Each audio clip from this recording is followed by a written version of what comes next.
Stitch Fix has done it by enhancing customer engagement and by streamlining operations. Peloton has done by rebranding and targeting new markets. RealReal has done this by optimizing its consignment model and by leveraging technology for better efficiency. While each of these companies has been trying to streamline its operations, but each of these companies is still facing a very uphill task, a very challenging task of becoming a profitable company. So what can we kind of conclude from all this? Now, the narrative of all these companies is very complex. It reflects a broader trend in the startup ecosystem wherein there is often an underestimation of the difficulties that are going to be involved in transforming initial disruptive potential to long-term viable business strategies. These companies need to adjust their sales, and the key takeaway from our side is that the innovation must be paired with strategic foresight and operational agility.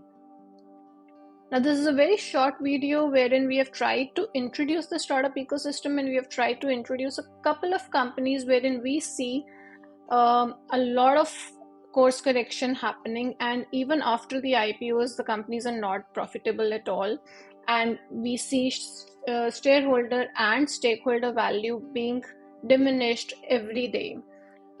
We would like to kind of focus more on a couple of other companies, and we'll also like to focus more on a couple of companies which were able to course correct, which were able to kind of enhance their business models, scale.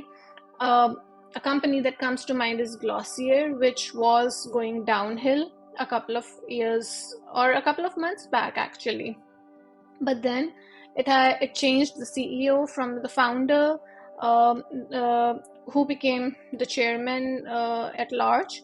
There was a new CEO who was introduced, and then from the direct to consumer model, it went towards more of a wholesale model by selling at Sephora and introducing not just in Sephora US but in Sephora UK, and it has been able to kind of increase the sales of not just its makeup but its fragrance business also.